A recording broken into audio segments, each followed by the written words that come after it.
ETF index mutual funds నేర్చుకుని stock మార్కెట్లో రాణించాలనుకుంటున్నారా? వెంటనే ఈ నెంబర్కి కాల్ చేయండి. నమస్తే, వెల్కమ్ టు సుమన్ టీవీ. ప్రస్తుతం మనతో పాటు ఉన్నారు స్టాక్ మార్కెట్ అనలిస్ట్ సుందరరామరెడ్డి గారు. నమస్తే సార్. నమస్తే.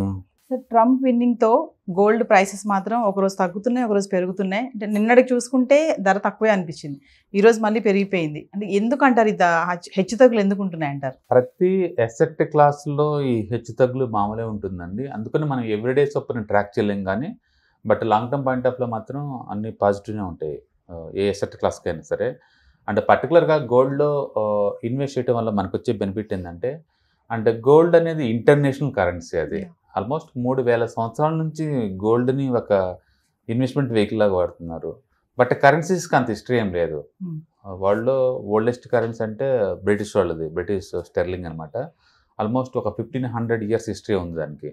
బట్ గోల్డ్కి అలా కాదు, 3000 ఇయర్స్ హిస్టరీ. అప్పటి నుంచి గోల్డ్ని ఒక కరెన్సీలాగా వాడుతూనే ఉన్నారు. కాబట్టి గోల్డ్ ఇన్వెస్ట్మెంట్ చేయడం ద్వారా మనకి లాంగ్ టర్మ్లో ఎప్పుడు ఎవర్గ్రీన్గా మనకు వస్తుంది అనమాట. అండ్ రెండోది ఏంటంటే రిస్క్ రివార్డ్ బాగుంటుంది గోల్డ్లో, మిగతా వాటిలా కాదు. మిగతా వాటిలో ఎసెట్లు ఏదైనా పడితేనే భయం ఉంటుంది, గోల్డ్లో అలాగ ఉండదు. ఒక టైపు సెక్యూరిటీగా ఫీల్ అవుతారు గోల్డ్ కనుక ఉంది అంటే.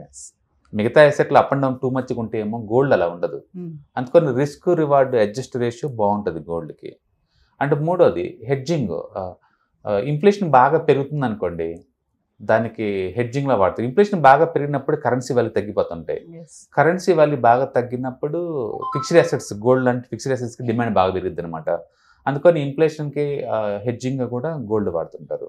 అండ్ నాలుగోది ఎమోషనల్ సాటిస్ఫాక్షన్ వేరు. వేరే అసెట్స్ అంత ఉండదు, వేరే అసెట్స్లో అంత మనం దాన్ని ఎంజాయ్ చేయలేము. బట్ గోల్డ్ అలా కాదు, ఇట్స్ ఎ స్టేటస్ సింబల్.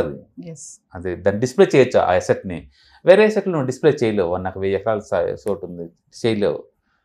కోట్ల కొద్ది పోర్ట్ఫోలియో ఉంది, చేయలేవు. బట్ గోల్డ్ అలా కాదు, సొసైటీలో ఒక అగ్రీడ్ అయిన ఒక అసెట్ అనమాట, సోషల్ సింబల్ అది. ఓకే. అండ్ గోల్డ్ వాళ్ళు దానికి ఏంటంటే టాంజిబుల్ అసెట్ కాబట్టి దాన్ని సాటిస్ఫాక్షన్ పొందొచ్చు. ఎక్కువ మంది ఎందుకు గోల్డ్ ఇన్వెస్ట్ చేస్తారంటే నిజంగా అదేదో ఇన్వెస్ట్మెంట్ ఫ్యూచర్లో పెరిగిద్దని కాదు, అది దాన్ని టచ్ చేస్తే వచ్చే సాటిస్ఫాక్షన్ లేదు. ఎందుకు మెడలో వేసుకుని తిరుగుతాం, వేరే అసెట్లు ఎందుకు తిరగం అంటే రీజన్ ఇదే. అందుకని టాంజిబుల్ అసెట్ కాబట్టి ఎక్కువ మందిని దీన్ని బాగా ఇష్టపడతా ఉంటారు. అట్లా మన గోల్డ్ కనుక చూసుకుంటే రకరకాల బెనిఫిట్ ఉంటుంది. అంటే ఎమర్జెన్సీ గోల్డ్ ఉందంటే స్పాట్లో మనం తెచ్చుకోవచ్చు, లిక్విడ్. విత్ ఇన్ 5 minutes కల్లా. అందుకని హైలీ లిక్విడ్, వేరే అసెట్స్తో పోల్చుకుంటే ఇది హైలీ లిక్విడ్ అండ్ స్పాట్లో అమౌంట్ తీసుకోవచ్చు అనమాట. అందుకని గోల్డ్ వల్ల ఈ హైలీ లిక్విడిటీ వల్ల, ఈ స్టేటస్ సింబల్ వల్ల అండ్ రిస్క్ రివార్డ్ రేషియో బాగుంటుంది వేరే అసెట్స్తో పోల్చుకుంటే. దానివల్ల ఒక కరెన్సీ లాగా, ఒక అసెట్ లాగా, అన్నిటిలాగా వాడుతుంటారు. కాబట్టి గోల్డ్ అంతా అంటే పాపులర్ అనమాట. అందుకని గోల్డ్లో ఇన్వెస్ట్ చేయొచ్చు అంటే చేయొచ్చు. అంటే ఇప్పుడు గోల్డ్లో ఇన్వెస్ట్మెంట్ చేయడం అనేది కరెక్ట్ టైం అంటారా సార్ ప్రెసెంట్? బేసికల్గా లాస్ట్ ఇయర్ 26% దాకా పెరిగిందండి. బట్ ఈ సంవత్సరం బాగా అప్ అండ్ డౌన్ అయింది. గవర్నమెంట్ వాళ్ళు ట్యాక్స్ కట్ చేసినప్పుడు బాగా డ్రాప్ అయింది. తర్వాత ట్రంప్ విన్ అవ్వగానే బాగా పెరిగింది. మళ్ళీ ఇప్పుడు లాస్ట్ 1 week నుంచి డైలీ 1.5%, 2%. అంటే ఈ మధ్యకాలంలో గోల్డ్లో లేని ఆ వాలటిలిటీ గోల్డ్ కూడా వచ్చేసింది ఇప్పుడు. ఒకప్పుడు గోల్డ్ అంటే స్టేబుల్ అసెట్, స్లోగా మూవ్ అవుద్ది, స్లోగా డౌన్ అవుతుంది. బట్ ఈ మధ్యకాలం అలా కాదు, చాలా ఫాస్ట్గా మూవ్ అవుతుంది, చాలా ఫాస్ట్గా పడుతుంది. అంటే స్పెక్యులేటర్స్ కూడా గోల్డ్లోకి ఎంటర్ అయ్యారు అనమాట. అందుకని టూ మచ్గా గోల్డ్ కూడా వాలటిలిటీగా వస్తుంది. బట్ స్టిల్ పాజిటివ్ బయాస్ మీద మనం తీసుకోవచ్చు.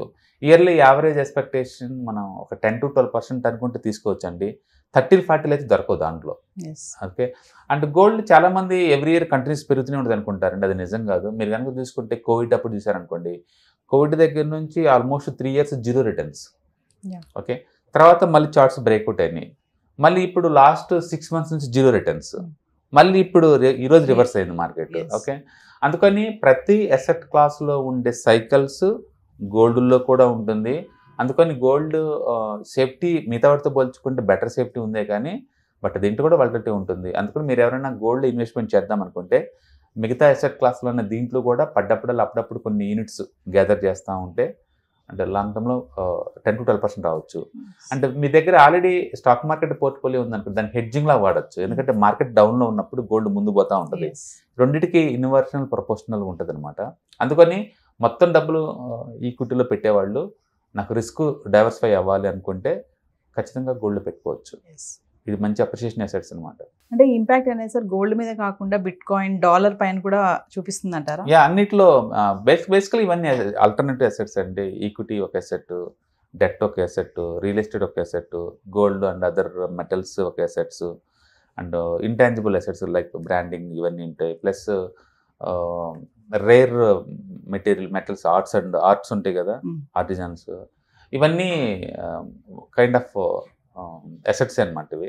అండ్ డైవర్సిఫికేషన్ చేయటం వల్ల ఏంటంటే రివార్డ్ తగ్గిద్దనే కానీ రిస్క్ కూడా తగ్గిద్ది బాగా.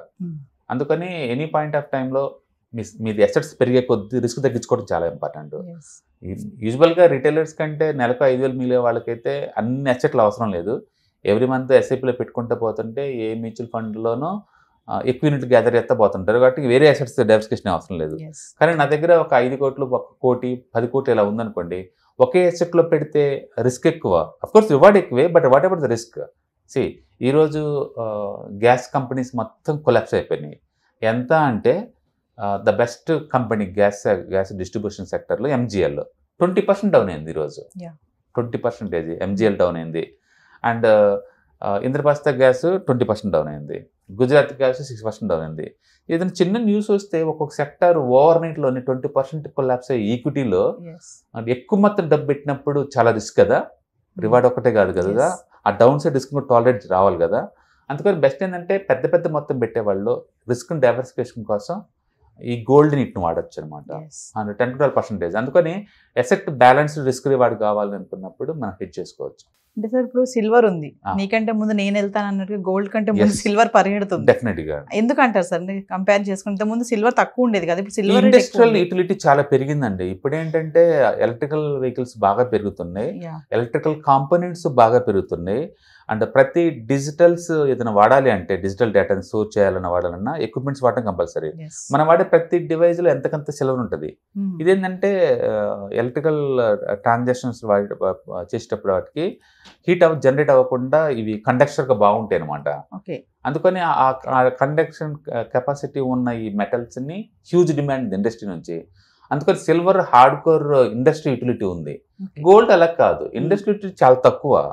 గోల్డ్ని హార్డ్ కోర్ అసెట్ లాగానే దాచుకోవడానికి పనికి వస్తుంది తప్ప ఇండస్ట్రీ యూసేజ్ అంత ఎక్కువే ఉండదు. బట్ సిల్వర్ అలా కాదు.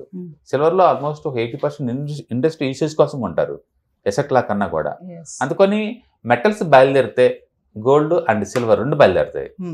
ఓకే, అది పెరగడంలో కొంచెం తేడా ఉండొచ్చేమో కానీ 2 ఈక్వల్గా పోతాయి. నిన్న 2 డ్రాప్ అయింది, ఈ రోజు 2 మళ్ళీ పెరుగుతున్నాయి. అందుకని ఆ రిలేషన్ ఎప్పుడూ ఉంటుంది. అంటే ఫ్యూచర్ లో గోల్డ్ కంటే సిల్వర్ కి ప్రయారిటీ ఎక్కువ ఉంటుంది అంటారా? ఇండస్ట్రియల్ యూటిలిటీ పెరిగే కొద్దీ డెఫినెట్ గా సిల్వర్ మూవ్ అవుతూ ఉంటుంది, అందులో డౌట్ లేదు. అందులో రాను ఎలక్ట్రికల్ డివైజెస్ ఎక్కువ వాడుతుంటారు కాబట్టి, న్యాచురల్గా ఎలక్ట్రికల్ వెహికల్స్ వాడుతుంటారు కాబట్టి డెఫినెట్గా సిల్వర్కి హ్యూజ్ డిమాండ్ రాబోతుంది, అందులో డౌట్ లేదు. అండ్ గోల్డ్ అంటే అది స్టోరేజ్ వాల్యూ ఉంది కాబట్టి గోల్డ్ ఒక కరెన్సీ లాగా వాడతారు, సిల్వర్ని కరెన్సీ లాగా కాదు, ఇండస్ట్రీ రా మెటీరియల్ లాగా వాడతారు. అందుకని రెండింటికి డిమాండ్ ఎక్కువ. డెఫినెట్గా silver is more demand than the gold. ఫ్యూచర్లో డెఫినెట్గా ఉంటుంది. అది ఇదే ట్రెండ్ ఫాలో అవుతే జనవరిలో గోల్డ్ ప్రైస్ ఎంత ఉండొచ్చు అంటారు? మనం ఎవ్రీ ఇయర్ ఇది ఎగ్జాక్ట్లీ పెరిగిద్దని మనం పిన్ పాయింట్ చేయలేము, ఎందుకంటే మార్కెట్లో ఉన్న రియాక్షన్. ఫర్ ఎగ్జాంపుల్ ఇప్పుడు కరెంట్ మార్కెట్లో ఉంది 78,760 ఉంది. నవంబర్లో 23 ఉంది 61,000 ఉంది.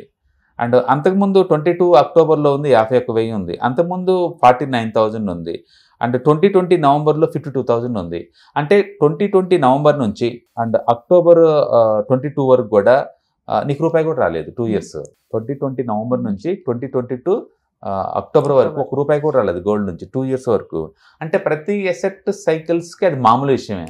అందుకని నెక్స్ట్ ఇయరే గోల్డ్ 1,00,000 చేరిద్దని బదులు నియరెస్ట్ ఫ్యూచర్లో ఖచ్చితంగా గోల్డ్ 1,00,000 చేరిద్ది అంతా బెటర్ అనమాట.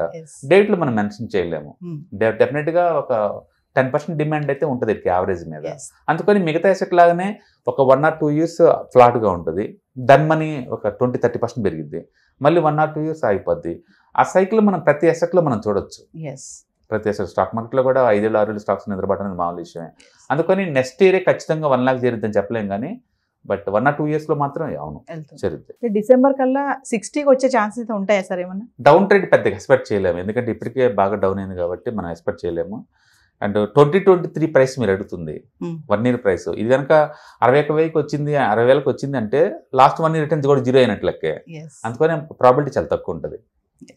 ఓకే, అందుకని పాజిటివ్ బయాస్ మీద మనం ఒక 10% 1 year రిటర్న్స్ మనం ఎక్స్పెక్ట్ చేయొచ్చు. బట్ వాలటిలిటీ చేరింది కాబట్టి ఎటు మూవ్ అయినా సరే ఎదురు వేసి అది స్పీడ్గానే మూవ్ అవుద్ది 5-10% దాకా. ఈక్విటీ లాగా ఇది కూడా బాగా వాలటిలిటీ ఎక్కువైంది ఈ మధ్యకాలంలో.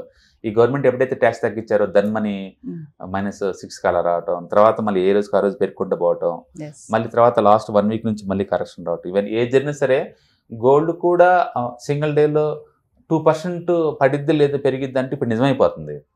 ఒకప్పుడైతే అది 6 నెలలు పట్టేది గోల్డ్ 2%, 3% మూవ్ అవడానికి. ఇప్పుడు అలా కాదనమాట. అందుకని వాలటిలిటీ జోన్లోకి ఎంటర్ అయ్యాం కాబట్టి వరల్డ్ మార్కెట్ మొత్తం ఇంటిగ్రేట్ అవుతుంది కాబట్టి అవి కనుక డిస్టేబుల్ కనుక అయితే బాగా షేక్ అవుతుంది అనమాట. స్టేబుల్గా ఉంటే అంత పెరగదు గోల్డ్. అందుకని ఇండియాలో మ్యారేజ్ సీజన్ జరుగుతుంది, వరల్డ్ వైడ్గా డిమాండ్ నడుస్తుంది కాబట్టి మనం పాజిటివ్ బయాస్ మీద ఇయర్లీ ఒక 10% అలా ఎక్స్పెక్ట్ చేయొచ్చు. గోల్డ్లో డైరెక్ట్గా ఫిజికల్గా కొనే బదులు మీరు ఎసెట్ అనుకుంటే కనుక గోల్డ్ బీస్ దొరుకుతాయి, ఈటీఎఫ్స్. గోల్డ్ యాజ్ ఈటీఎఫ్ లాగా దొరుకుతాయి అనమాట. ఆల్మోస్ట్ ఇండియాలో ఉన్న ఈ 40 ఏఎంసీ కంపెనీస్లో మెజారిటీ ఏఎంసీస్ మీకు మ్యూచువల్ ఫండ్ ఫార్మేట్లో రన్ చేస్తాయి అండ్ ఈటీఎఫ్ ఫార్మేట్లో రన్ చేస్తాయి. మీ రిక్వైర్మెంట్ కనుక షార్ట్ టర్మ్, నాకు 5% రావాలి, ఒక 10% రావాలి, అలా వచ్చినప్పుడు అమ్మేద్దాం అనుకున్నప్పుడు ఇవి బాగుంటాయి, వీటిని తీసుకోవచ్చు. అంటే పెరిగిన తర్వాత మళ్ళీ అమ్మేసుకోవచ్చు. ఫిజికల్ గోల్డ్ అయితే అంత ఈజీగా అమ్మలేరు మీరు. ఓకే, అందుకని ఇన్వెస్ట్మెంట్ లాగా అనుకుంటే ఈటీఎఫ్ లాగా తీసుకుంటే, మ్యూచువల్ ఫండ్ లాగా తీసుకుంటే బాగుంటాయి. నేను చార్ట్ ఇస్తున్న చార్ట్ కూడా చాలా బాగుంది. Currently buying opportunity. Thank you. Right.